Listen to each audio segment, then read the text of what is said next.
Réenchanter la démocratie et l'état de droit par Kadiga Diaga. Semper attevantum festinandum est. Horace. Il faut toujours se hâter vers le dénouement.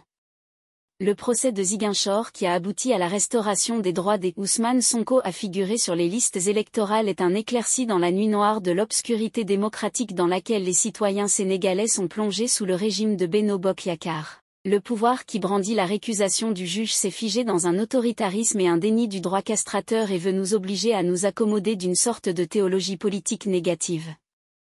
Non pas un monde vidé de toute perspective révolutionnaire, mais un monde rempli de son absence. La possibilité d'un horizon de rupture constitue dès lors pour lui à la fois une force déstabilisatrice et une norme encombrante à l'aune de laquelle il évalue la finitude de ses choix stratégiques et les raisons qu'il a de poursuivre son action. Bref, le regard fixé sur le possible, il s'évertue à déjouer à coups de manœuvres liberticides les pièges tendus d'une déconnexion de plus en plus tangible. Une production théâtralisée et permanente de la crise.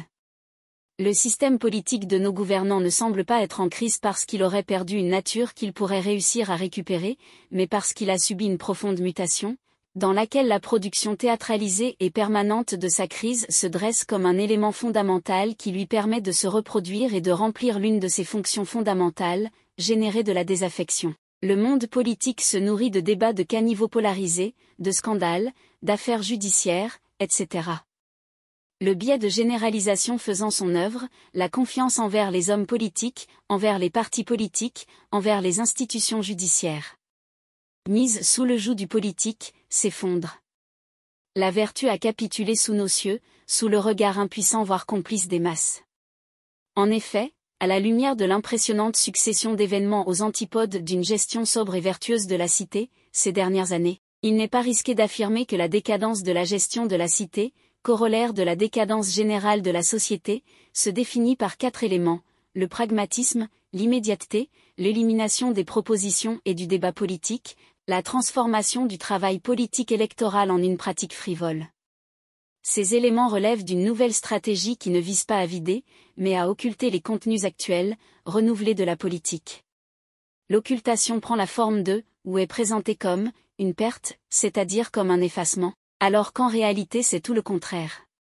La rupture du lien de solidarité est tangible et l'effondrement acté.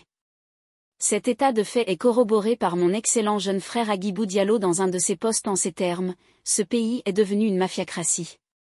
Toutes les alliances sont motivées par des subjectivismes et les opposants n'échappent guère à cette règle. 2024, un autre rendez-vous manqué pour les générations futures. Elles nous maudiront pour notre inclination quasi naturelle pour l'insouciance à leur égard.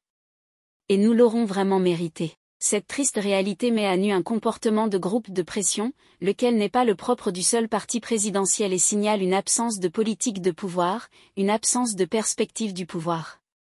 Le pouvoir n'étant pas assumé, la politique devient une politique de la pression, qu'il s'agit d'exercer autant que possible afin d'éviter la pression adverse. La nécessité de réorganiser le pouvoir. Qu'est-ce qu'une démocratie faussée, si ce n'est une de ces négations, non pas une négation radicale comme le serait celle que porte ce régime quasi-totalitaire, mais une négation qui coexiste avec la forme constitutionnelle de la démocratie et un certain sentiment de liberté?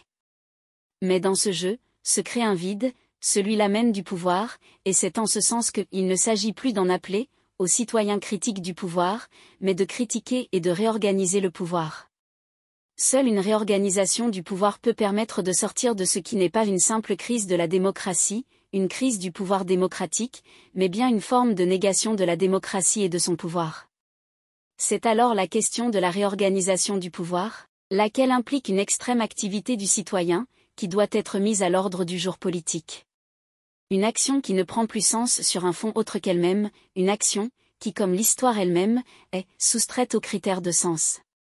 Forger une nouvelle éthique de l'équilibre et de l'intérêt général. Un Sénégal qui émerge nécessite une voie singulière, une nouvelle écologie politique, qui se fera avec les nouvelles dynamiques portées par une jeunesse conquérante et souverainiste. Les jeunes fortement majoritaires sont animés par un réel intérêt pour la chose collective, simplement, le contexte politique et social ayant changé, leurs comportements se construisent à partir d'enjeux et de critères nouveaux. Il faut s'efforcer d'interpréter le nouveau répertoire politique avec lequel il se situe aujourd'hui. La première tâche de l'éthique doit être d'organiser le partage du pouvoir au même échelon que l'économie. Point de posture revancharde qui débouche sur une dictature des exclus comme on prônait autrefois une dictature du prolétariat.